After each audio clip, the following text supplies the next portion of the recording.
Good evening, and you're very welcome back to Around the Grounds here at Finalwhistle.ie.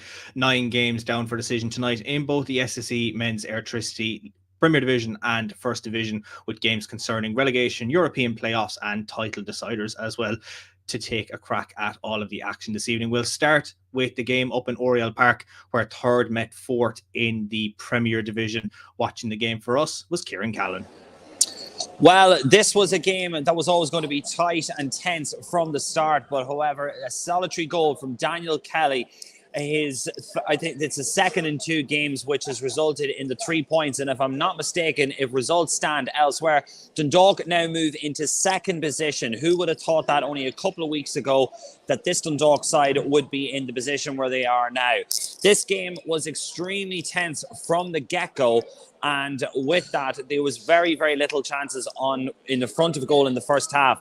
But I'll talk about the goal for Dundalk, starting with. It was just an absolute lapse of moment of judgment for St. Patrick's Athletic. The ball looked as if it was going to be cleared. Sam Curtis took his own player out of it, and Daniel Kelly was on hand to latch onto the loose ball. He took the ball down with a very, very clever control, then took it around the goalkeeper to slot it in, despite the fact that there was a St. Patrick's Athletic player on the line. He was able to get it past him to score the opening goal. Dundalk continued to press, however, to no avail. Patrick Hoban had a chance, as well as Robbie Benson, before the half was ended. The second half was a little bit different. Dundalk started very, very well, but as the half wore on and the ascendancy started to grow with St. Patrick's Athletic, they made changes midway through the second half, and that really seemed to give them the impetus and the fresh legs. But Dundalk really have Sam Shepherd in order to thank for in relation to this. He pulled an absolute string of saves off in the second half, including one absolutely fantastic one where he acrobatically clawed the ball off the edge of the line. It was described behind me as a cat-like movement in order to make sure that the clean sheet was maintained for Dundalk FC. An absolute rapturous crowd here this evening.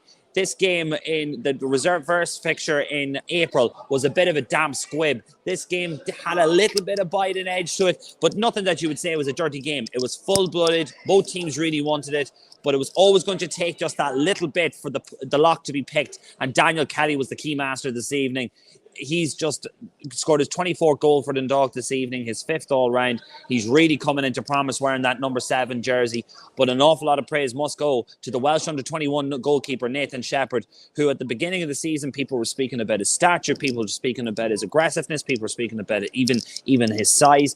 All of a sudden, he's grown into this player, and you can see why he's so well revered within the Welsh international setup.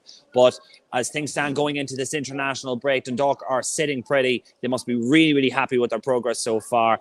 Dundalk 1, Derry City 0. Perfect, Curtin. Thank you, as always, reporting live from Oriel Park.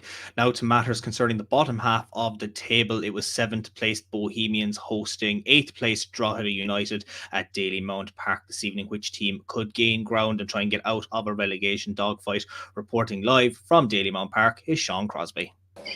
Yes, well, it finishes all square here at Dalymount Park, finishing Bohemians 1, Drogheda United 0, in a game that had a very dramatic final 15 minutes. But to be honest, the opening 45 minutes were anything but really a really dominant performance from Bohemians in that first half. All the action coming down at the end of the Drogheda goal. Bohemians had a couple of chances early on, but they failed to really find the target. The pick of the bunch being Dawson Devoy with the free kick that was rolled short to him. He flicked it up and volleyed it, but it was just over the bar. Ali Coote would narrowly miss as well a few minutes later, playing a nice 1-2 with Devoy and a nice dribble, go past a few players, but he put his shot just wide of the post. Standout performance in that first half, especially for Bohemians, had to be Devoy and Jordan Flores absolutely running the show in the middle of the park. And it was the latter of that two, Flores, who managed to get the opener right before the break. A bit of head tennis around the Drogheda box, and the ball fell to Junior, who rolled it out to Flores on the edge of the area, and he rifled it into the bottom corner to make it a 1-0 to Bohemians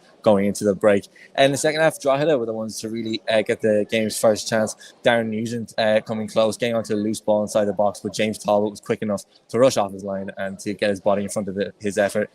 Both Bohemians and the game kind of died down. Really, it wasn't the same frantic nature that we'd seen in the first half. It would be about 20 minutes to go. The game would kind of be brought back to life. Great effort from Sean Rowan from distance. A nice dipping effort from long range was punched over the bar by James Talbot. Talbot probably seeing it late as well. It was a really impressive save.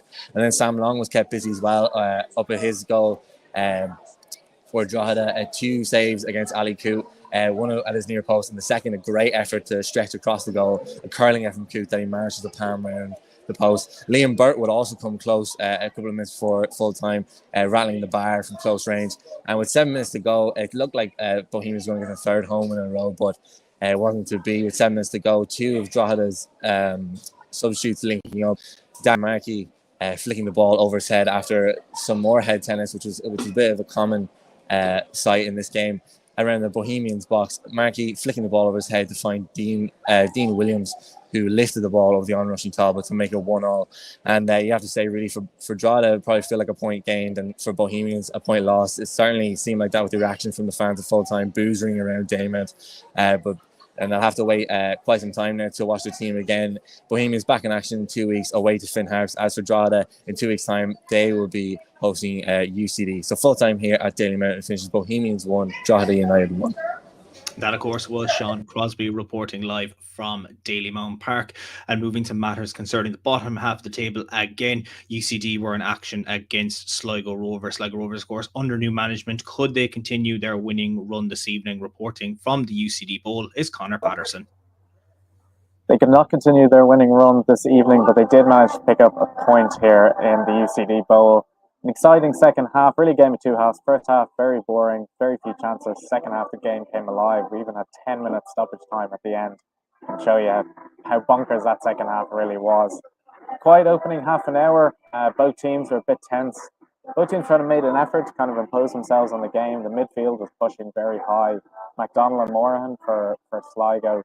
For UCD was Evan Caffrey were really pushing high onto the respective defenders. That meant a lot of the kind of play was long balls, nothing coming of it. Dylan Duffy was probably struggling to get a hold of the ball up for UCD. Same with Aidan Keena for Sligo Rovers. Neither of them particularly great at holding up the ball or great in the air. So it's kind of the defence is dominated for the first half hour.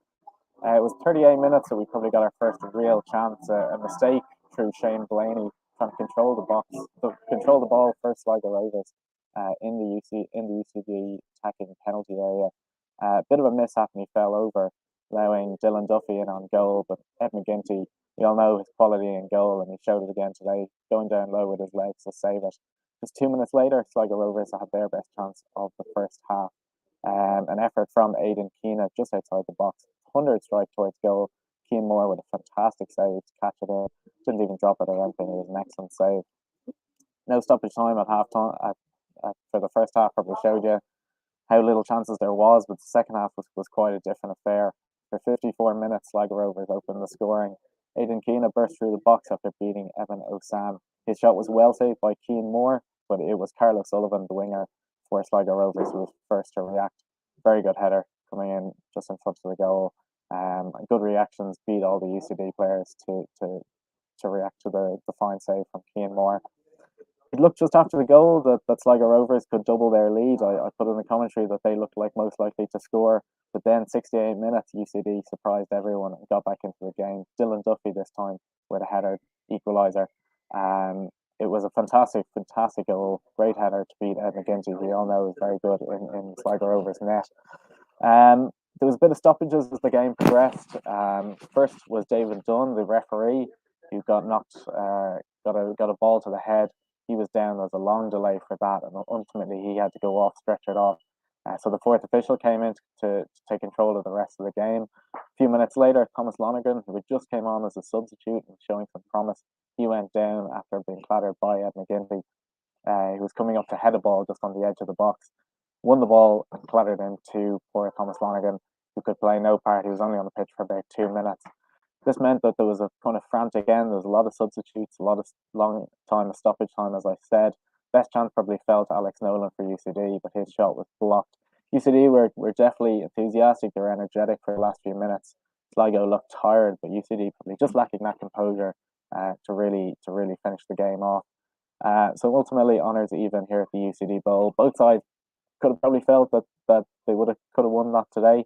UCD probably towards the end, with all the chances and pressure that they were putting Sligo under, maybe felt that the game was there for the taking. Sligo probably felt they should have won on paper. UCD haven't won here at the Bowl so far this season, so they probably felt in their key midfield battle, and if they're looking to get up above the 5th spot that they were in before tonight, they would have considered 3 points at the Belfield Bowl here pretty important.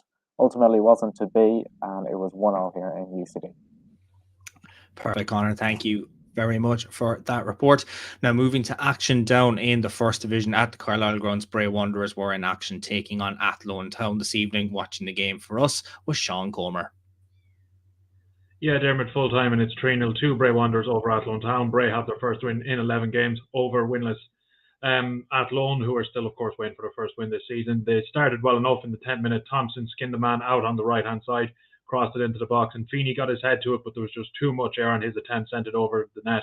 Had to keep it down. He had a free header. Goal was gaping. It was a really good opportunity. Wouldn't really come back to bite Bray, though, because in the 19th minute, they put together a really nice routine from a corner, played it short, and just put together a series of short passes outside the perimeter of the box. Eventually, Feeney played it to Darragh Lynch on his left. He slammed it in at the near post. It was a really good strike. Mark Smith couldn't do much about it. There wasn't a lot of action in the first half, really, until the 40th minute, and it kind of came from nowhere. It would have been against the run of play, Athlone, but in a corner. And it looked like a Bray defender got a touch on it, put it near his own net, and it just kind of crept across the face of goal. Nobody managed to get in a position to put it in. But it was a bit of a warning sign for Bray. And then I suppose in the 53rd minute, Athlone really should have made it 1-1 when Alua was played down the left-hand side. He crossed it into Carlton Ubazunu, who seemed to just get his touch wrong, and a goal-mouth scramble ensued. And Bray managed to clear their lines, and Athlone, it feels like the third time that exact type of chance has happened in this season.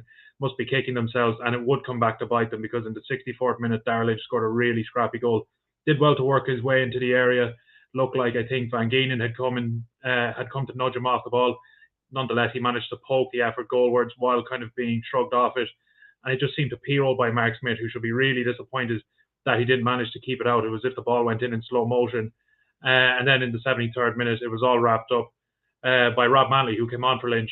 Livingston followed across to the right, and he floated in for Manley himself. Manley just got a free header with the goal absolutely gaping. There was no way he could miss. Made it 3-0. It could have been 4 in the 86th minute. Fox hit a free kick from just outside the box. Smith got down well to palm it wide. That was the only action really for the rest of the game. So full time in Bray, and the hosts win 3-0. And thank you, Sean, as always, for reporting on Athlone Town. Now, moving and staying with action, should I say, down in the First Division, there was a Munster derby at the Regional Sports Centre down in Waterford, as Waterford hosted Treaty United. Reporting on the game for us is Matthew O'Flaherty. Well, Diarmuid, Waterford beat Treaty United 4-0 tonight at the RSC to get their first ever win over Treaty United, and to get their 6th consecutive win in First Division. The first half, really the story of it was Treaty reverting into two banks of 4, and just being really organised in defence, and Waterford constantly probing as the favourites to find those gaps and find those openings, but they did struggle, and they struggled to create that many clear-cut chances in that first half, which was testament to Treaty United's defending. But really, Waterford were completely on top and dominating the possession. Phoenix Patterson, Armando Quatrina, and Shane Griffin in the middle were kind of just floating around the away half, and just kind of waiting for the gaps, but they did struggle to really create much. Treaty then, in terms of their chances, they didn't really create anything in that first half. Waterford had one or two, 28 minutes in, Shane Griffin with a shot from outside the box that kind of deflected awkwardly, looked like it might go in for a second, but Jack Brady in the goal of the Limerick side was equal to it. Then right before the interval, a corner met the head of Lewis Britton, the Watford striker, and his header right on the edge of the 6-yard box went straight at Jack Brady, but nonetheless, it was a good save from Brady. And that's how things were in the first half. Really, that final ball missing for the Blues, and Treaty defending well. But you still kind of felt Waterford would definitely kick on in the second half and win the game. And it didn't take long for things to take shape in the second half. Just 5 minutes in, Waterford would get their opener. Roland Idwell would use some good footwork to beat his man inside the box and drill a low cross. Whether it was a cross or a shot, I'm not really sure.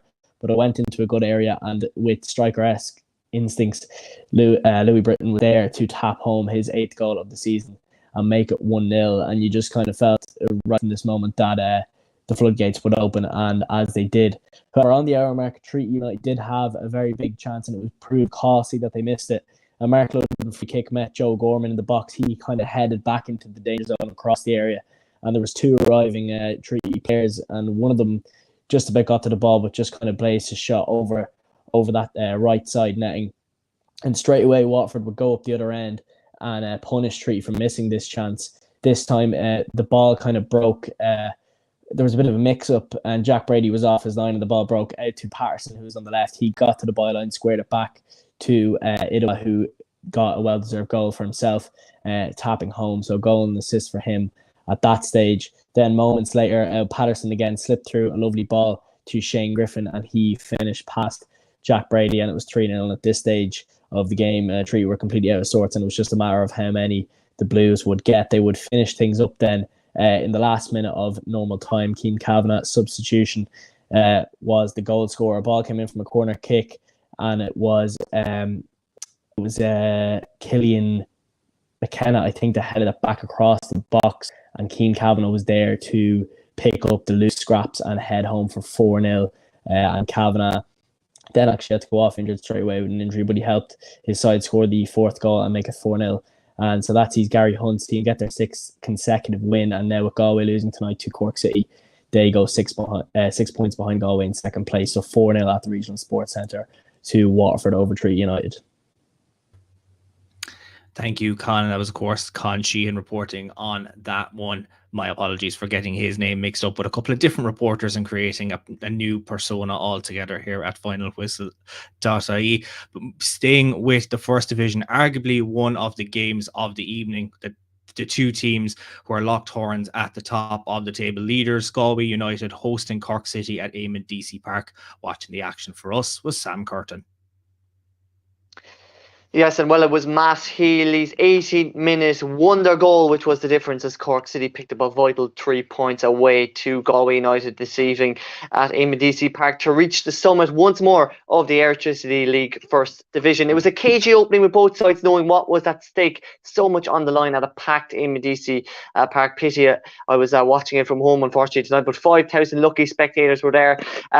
To watch, well, a few chances unfold in the opening quarter, a real kind of derby, tense cup final atmosphere to it. But the game sparked into life on 80 minutes through Matt Healy. He did extremely well to pick up the ball from around 30 yards out, showed some fantastic footwork before striking a beautiful effort into the top corner, giving Galway keeper Conor Kearney no chance in the Galway goal to stun the home side into silence.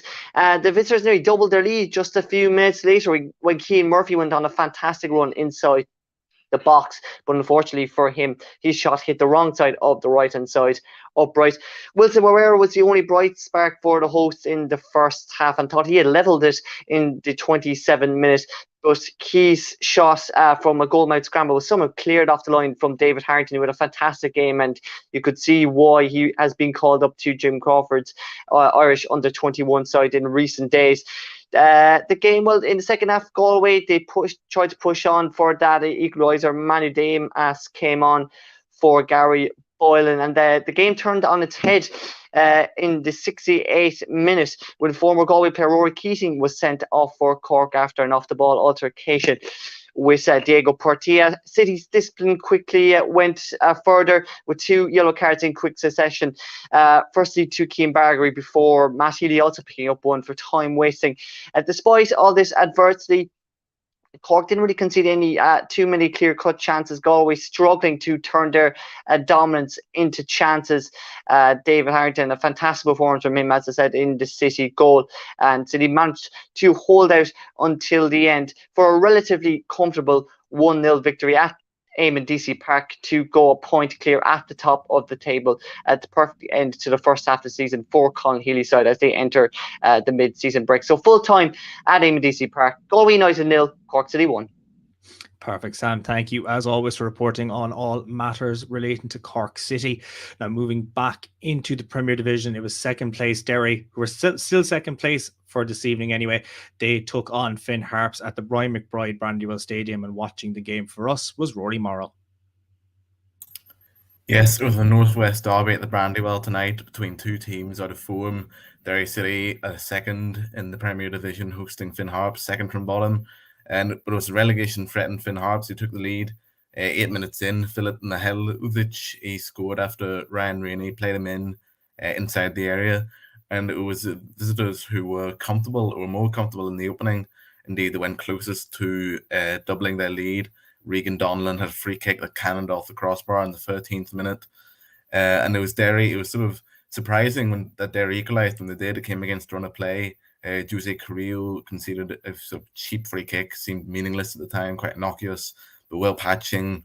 He spotted a keeper. Mark McGinley had drifted off his goal line by a wee bit, and patching audaciously just lashed it into the top corner from a good bit out midway in his own half. So an audacious goal got Derry back into it, and sort of the zest and feistiness of the derby didn't really flare up until about the 40th minute, just before half time. Visiting manager Ollie Horgan, usually quite vocal on the touchline, he got booked for disagreement with the referee, and then that was followed by two of his players being booked for just badly timed challenges. Derry came out for the second half rejuvenated. They started with more purpose, more intensity. They certainly probed more, but it was actually Finn Harps who scored again. They retook the lead in the hour when Briat Harry played in Eric McWoods. He'd been a constant threat all day. He sprung the offside trap the hosts tried to play unsuccessfully. On this occasion, he cut inside Owen Toole and lashed it into the back of the net. And Finn Harps were ahead going into the final half hour. Rudy Higgins immediately made attacking changes, James Akintunde among them. He was involved. He was thrusting crosses in, and sort of it was more and more a case of Finn Harps sitting back and looking to protect it. And then as Derry kept the ball and had possession, Mark McGinley was booked for time wasting. Just in the 89th minute, just minutes after, he made a stunning save to deny right back Ronan Boyce. And Derry's persistence paid off in the 93rd minute as Toole, who had been beaten for Finn Harps' second goal, redeemed himself with a flying header from Patching's cross in the 93rd minute to level late on. So it'll feel like, given the timing, it'll feel like a 2 points drop for Finn Harps, but before they would have taken a point going to the Brandywell. Derry are now winless in 6. It's going to be a long 2 weeks. Thank you, Rory, as always, for that match report. Now, going back to matters in the First Division, Longford Town were looking to bounce back from their defeat last week to Waterford. They were in action against another Munster club in Cove Ramblers down at St. Coleman's Park. Reporting, Deniese O'Flaherty.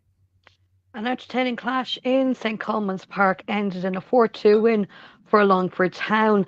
Ramblers had started the game well and took the lead in the 8th minute. Danny O'Connell started the move. He then played the ball to Pierce Phillips.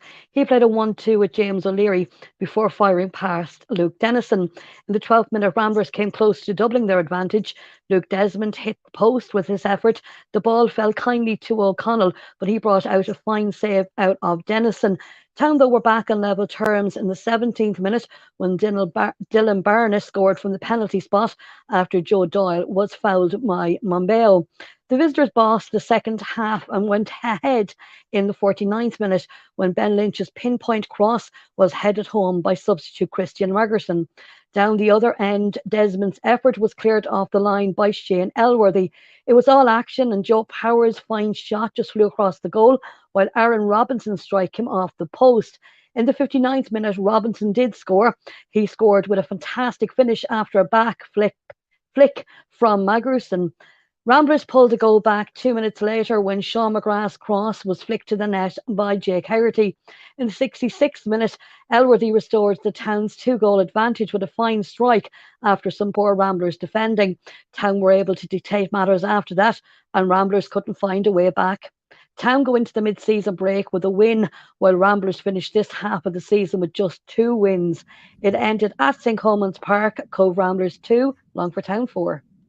And thank you, Denise, as always, reporting on those matters down at Longford. Now, the final game of the night was the 8 o'clock kickoff at Tallaght Stadium, the Dublin derby between Shamrock Rovers and Shelbourne. Reporting on the game is Matthew O'Donnell. Yes, Dermot, Shamrock Rovers 2, Shelbourne 0 at Tallaght Stadium. The game didn't take long for it to spark into life.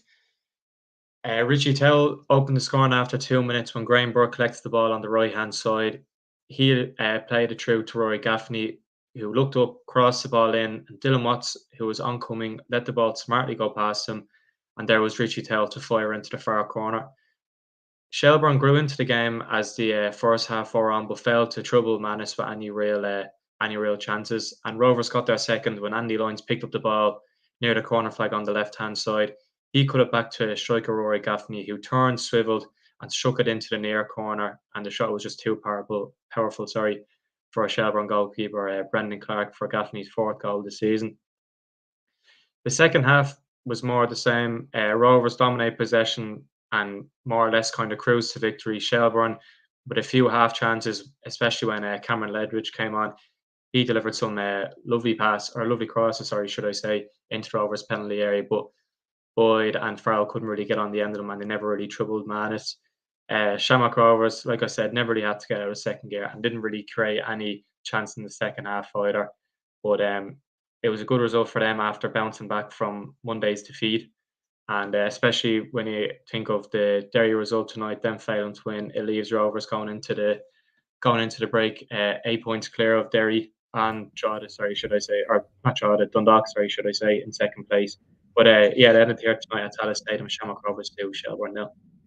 And that, of course, was Matthew O'Donnell reporting there. We'll take a brief look at the results, of course, from all of the games this evening, just to give a quick recap on all of the scorelines, just if you have missed a couple of the games this evening. UCD and Sligo Rovers finished in a 1-1 draw at the UCD Bowl. Dundalk, big 1-0 winners over St. Patrick's Athletic. That moves them now up to second place. While Derry City dropped points at home to Finn Harps, managing to salvage a point, should I say, late in the 94th minute. Bohemians with a 1-0 win over Drogheda United. That'll be a boost to them going into the mid-season break. While Shamrock Rovers were 2-0 winners over Shelbourne. Shamrock Rovers definitely laying down a marker at the top of the SSE Premier Division table. And moving to the First Division, Waterford United, a big 4-0 win over Treaty United down at the RSC in the Munster Derby. Waterford taking the bragging rights in terms of that game. In the game of the night, in terms of the factor, Galway United losing 1-0 at home to Cork City. Cork City now back in pole position in the First Division table, while Longford Town responded from defeat last weekend to beat Cove Rambler, should I say, 4-2 at St. Coleman's Park this evening. And in the final tie of the night, Bray Wanderers picking up a much-needed win. They were 3-0 winners over Athlone Town at the Carlisle grounds this evening. We'll look at the league tables, of course, with all of the action tonight, just looking at where everyone is positioned at the moment. Shamrock Rovers are top of the table. They're still up there now on 42 points, while Dundalk move up into second place. They sit just 8 points behind the Hoops, while Derry City now slip down into third place after their result this evening. Finn Harps remain in ninth, but UCD now just 2 points behind Finn Harps, with things heating up down in the relegation battle. We'll look at the statistics as well coming from the Premier Division. We'll start with the top goal scorers, where Jamie McGonigal is still the man in form. He has 10 goals for the season. Patrick Hooban now joins Will Patching on 8 for the season, while we have 3 players joined at 7 goals so far. We'll look at the clean sheet statistics as well, and it's still Joseph Fanang who is topping the list with 9 clean sheets so far this season. Alan Manus behind him on 7, while Nathan Shepherd and Brian Maher are now both joined on 6 clean sheets for the season. Now we'll move to the First Division league table. And as I mentioned, Cork City now ahead, virtue of a point against Galway United. The title race is an enthralling experience down in the First Division in that one. And Waterford slowly are just behind now by 6 points as they sit in third place, while Treaty United are still remaining in the playoff places by virtue of 3 points over Wexford. And looking at the first division player statistics as well, starting of course again with the goal scorers, that is Phoenix Paterson up to 10 goals for the season. His teammate Lewis Britton managing to get on the score sheet this evening. He is up to 8 as well.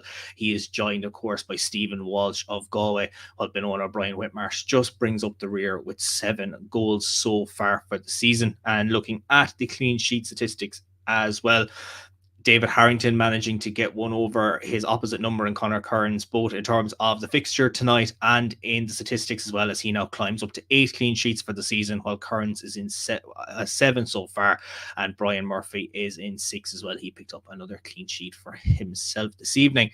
Now, we are going into a mid-season break, so we won't have any fixtures coming up the next week, but we do have Women's National League fixtures down for decision tomorrow, and we'll take a look at those there. DLR Waves are looking to put aside their defeat last week as they host Galway Women's FC at the UCD Bowl. They kick off at 4 p.m. Treaty United are still looking for their first points of the season. They host Sligo Rovers on Shannonside. Top of the table, Shelbourne travels south to play Cork City down at Turner's Cross. Kickoff in both of those games is at 5 p.m. Plymouth United will cross the city of Dublin to meet Bohemians at Dalymount Park. They're also searching for a first win in 5 games. They kick off at 6 p.m. And in the late kickoff, Wexford Youths take on third place high-flying Athlone Town in Ferry Carrick Park, and kickoff in that one is at 6:30 p.m. We'll be back again for Premier Division and First Division action is going to be scheduled for June 10th. I believe that the Cork City game has now been moved to 12 or half 12 in the day. We'll have to do a correction check on that one. I believe now it is going to be a 12 o'clock game. So if anyone is going to the Cork City versus Shelbourne game tomorrow, your game has been moved to a 12 o'clock kickoff. An early rise for anyone traveling from Dublin tomorrow for that tie. So that concludes all of our action, of course, this evening for Around the Grounds. All of the match reports will be available on the Finalwhistle.ie website. And like I said, we'll be back again tomorrow for Women's National League action. So until then, have a lovely rest of your Friday, and we'll see you then. Goodbye.